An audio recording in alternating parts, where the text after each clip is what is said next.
वरह पीडम नटवर वपुः कर्णयोः कर्णिकारं बिभ्रद्वास कनक कपीशम वैजयंतीं च मालां रंध्रान् वैनोर्धर सुधया पूरयन् गोपवृन्दैः बृंदारण्यम स्वपदरमणम प्राविशत गीत कीर्ति।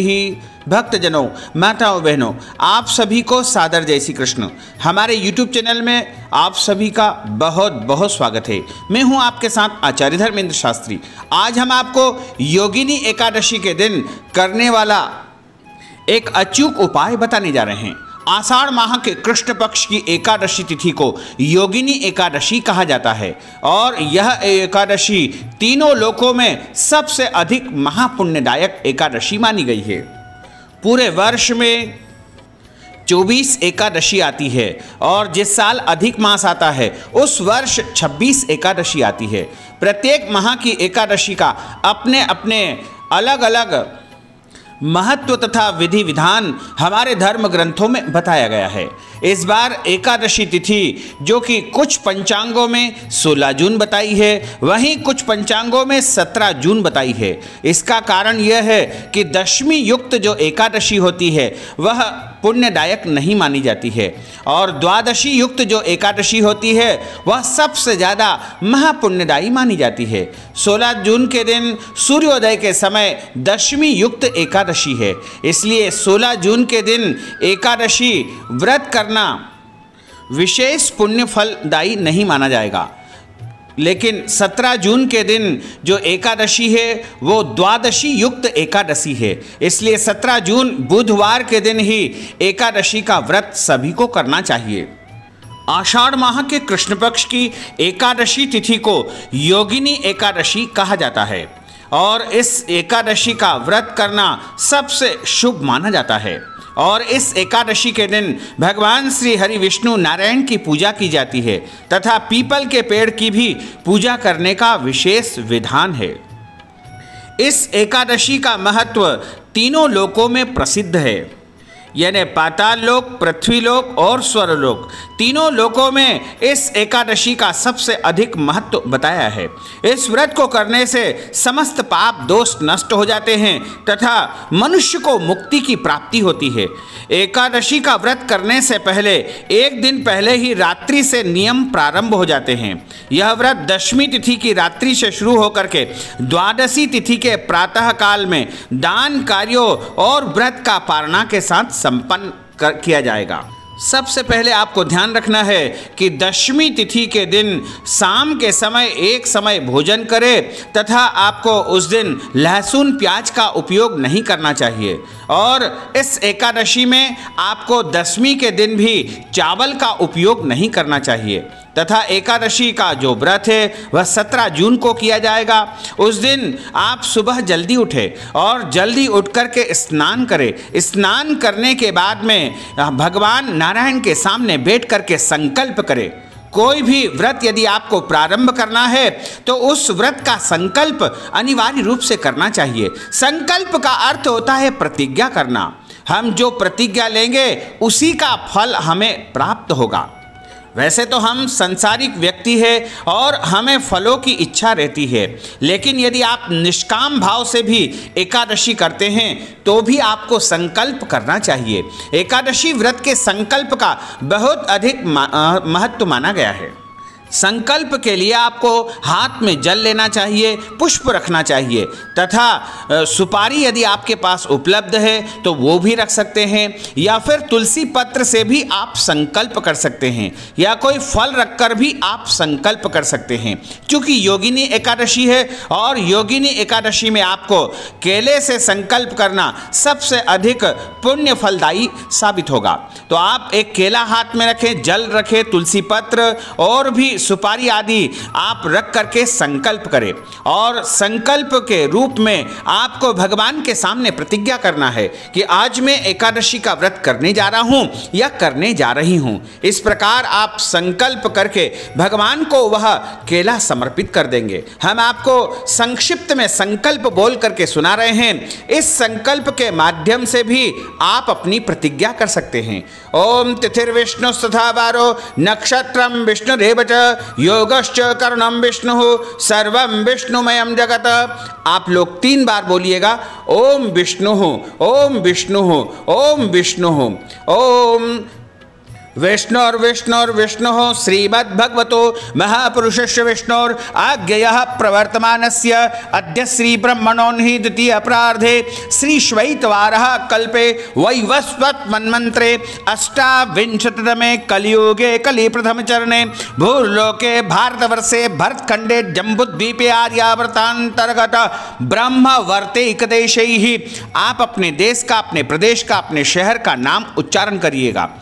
ब्रह्मवर्तैकदेशैः अद्य दिवसैः भारतवर्षे मध्यप्रदेशैः भोपाल नाम्नि नगरैः संवत् 2077 मासानां मासे पुण्यपवित्रमासे आषाढ़मासे शुभैः कृष्णपक्षैः अद्यायः योगिनी एकादश्यायां पुण्यतिथयोः ग्रीष्म ऋतोः श्री सूर्य उत्तरायणैः। मिथुन राशिस्ते श्री सूर्यैः मकर राशिस्ते श्री देवराज गुरोः मेष राशिस्ते श्री चंद्रैः शेषेषु ग्रहेषु यथा यथं राशि स्थान स्थितसु एवं ग्रह गुण गण विशेषण विशिष्टायाम शुभ पुण्यतिथोः। बोलिए मम आत्मनः। अपने नाम और गोत्र का उच्चारण आप कर लीजिएगा और उसके बाद आप मन ही मन स्मरण करिएगा। श्रुति स्मृति पुराणोक्त वेदोक्त फल प्राप्त्यर्थम आदिदैविक आदिभौतिक आध्यात्मिक त्रिविध तापो उपशमनार्थम वात पित्त कफ जन दोष परिहारार्थम मानसिक कायिक वाचिक दोष समनार्थम सर्व पाप दोष क्षयार्थम पुण्य फल प्राप्त्यर्थम 10 विधि लक्ष्मी प्राप्त्यर्थम बहुविध लक्ष्मी प्राप्त्यर्थम सर्वविध लक्ष्मी प्राप्त्यर्थम अप्राप्त लक्ष्मी प्राप्त्यर्थम 10 विधि लक्ष्मी प्राप्त्यर्थम आदिदेविक आदिभौतिक आध्यात्मिक त्रिविध तापोपशमनार्थम सर्व रोग पीड़ा कष्ट व्याधि निवारणार्थम भगवते श्री लक्ष्मी नारायण देवता कृपा प्रसाद प्राप्त्यर्थम अद्य दिवसे योगिनी एकादशी व्रत संकल्पम कर्माहम करिष्ये। इस प्रकार आप संकल्प भगवान के सामने समर्पित कर दे तथा भगवान नारायण का पूजन पाठ करें। पूरे दिन व्रत करें।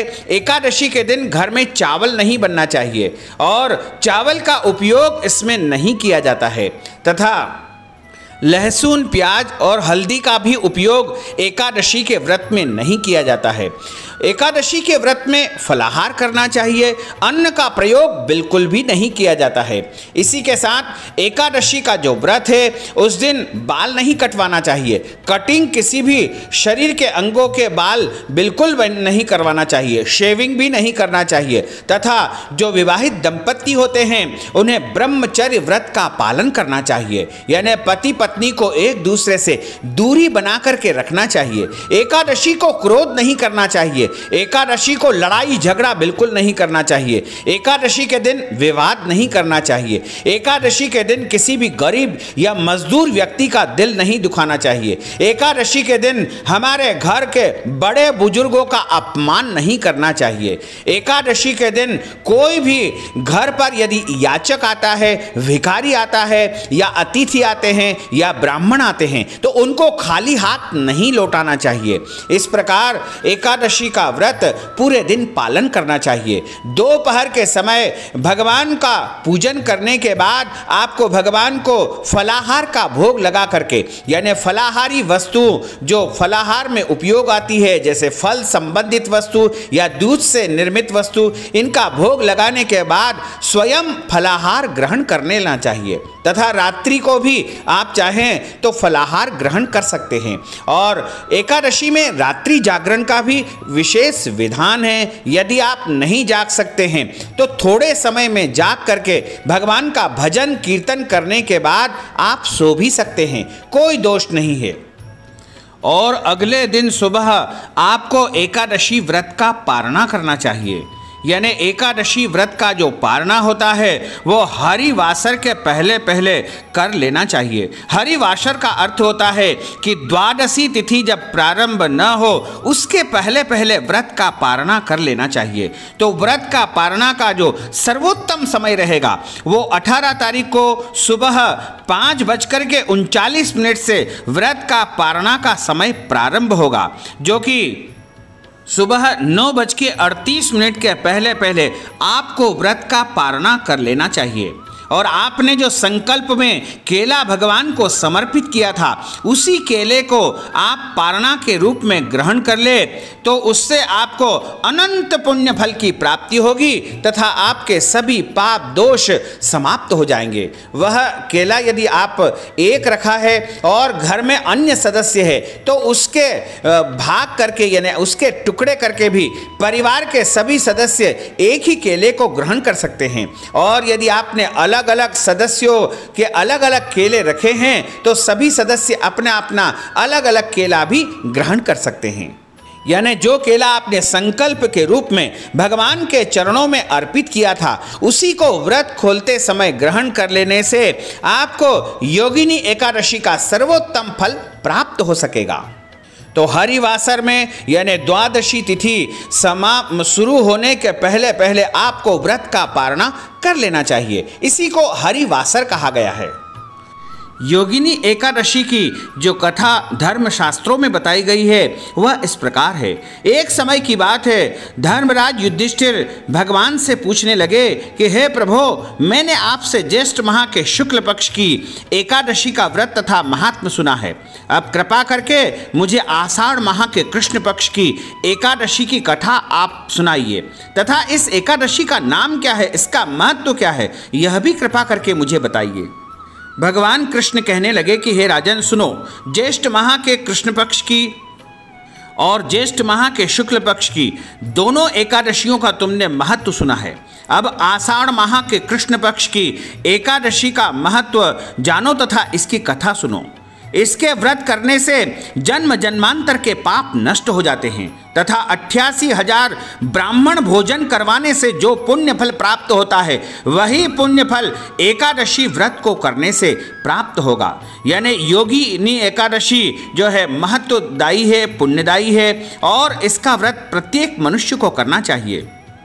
तीनों लोकों में इस योगिनी एकादशी का सबसे अधिक महत्व माना गया है।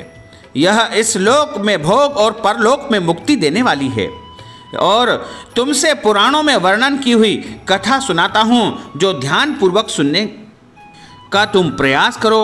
स्वर्गधाम की अलकापुरी नामक नगरी में कुबेर नाम का एक राजा निवास करता था।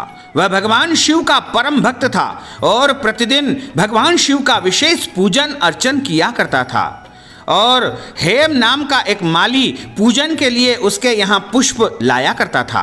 हेम की विशालाक्षी नाम की सुंदर पत्नी थी। एक दिन वह मानसरोवर से पुष्प तो ले आया, लेकिन कामासक्त होने के कारण वह अपनी स्त्री से हास्य विनोद तथा रमण करने लगा। इधर राजा उसकी राह देखता रहा, इंतजार करता रहा और इंतजार करते करते राजा को दोपहर आ गई। अंत में राजा कुबेर ने सेवकों को आज्ञा दी कि तुम लोग जाकर के माली के न आने का कारण पता करो, क्योंकि दोपहर आ गई है और मेरी पूजा का समय हो गया है। अभी तक हेम माली पुष्प लेकर क्यों नहीं आया है? सेवकों ने कहा कि महाराज, वह तो अपनी पत्नी के साथ में जो है काम वासना में विरक्त है और वह अपनी पत्नी के साथ हास्य विनोद कर रहा है, अपनी स्त्री के साथ रमण कर रहा है। यह सुनकर के कुबेर क्रोधित होकर और उसको बुलाया। हेम माली को तुरंत बुलाया। हेम माली राजा के भय से कांपता हुआ वहां पर उपस्थित हुआ।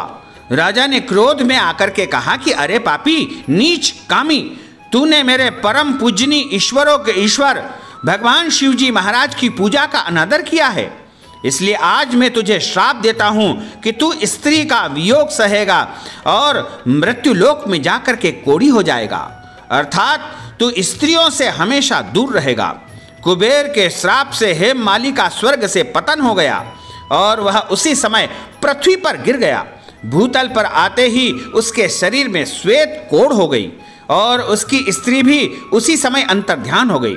मृत्यु लोक में आकर माली ने महान दुख भोगे, भयानक जंगल में जाकर के बिना अन्न और जल के भटकता रहा।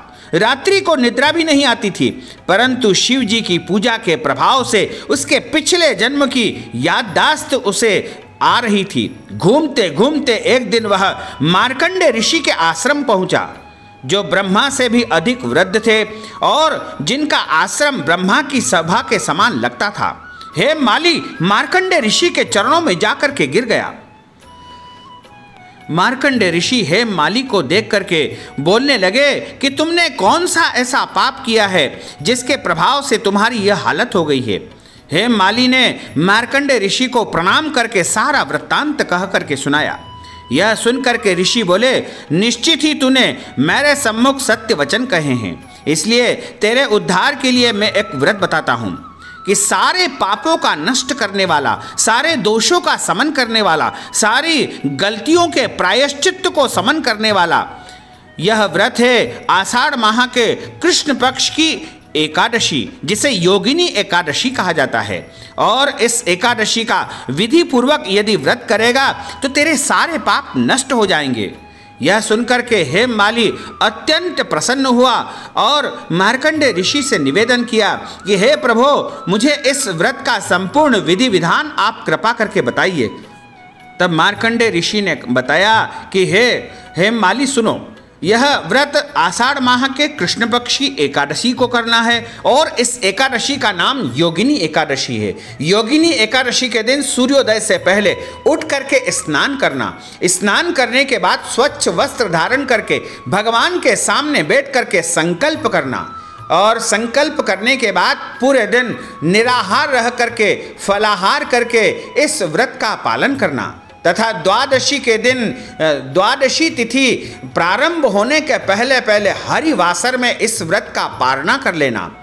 इस व्रत को करने से तुम्हारे सारे पाप दोष नष्ट हो जाएंगे तथा तुम्हें मोक्ष की प्राप्ति हो जाएगी और अगले जन्म में तुमको उत्तम शरीर की प्राप्ति होगी।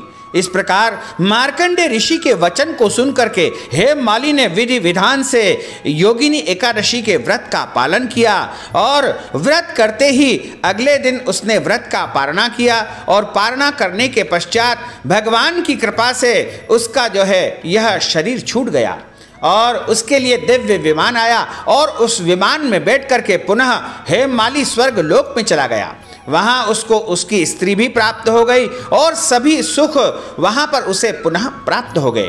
तो जो कोई भी इस एकादशी का व्रत करता है या इस एकादशी की कथा को सुनता है, उसके सारे पाप दोष नष्ट हो जाते हैं और उसको जन्म जन्मांतर तक सभी सुखों की प्राप्ति होती रहती है। तो भक्तजनों, हमने जो ज्ञानवर्धक जानकारी आपको दी है उसको आप अधिक से अधिक लोगों को शेयर करिएगा, लाइक करिएगा, कमेंट करिएगा और यदि अभी तक आपने सब्सक्राइब नहीं किया है तो अभी और इसी समय सब्सक्राइब अवश्य कर लीजिए। आपको और आपके परिवार को सादर जय श्री कृष्ण, सादर धन्यवाद।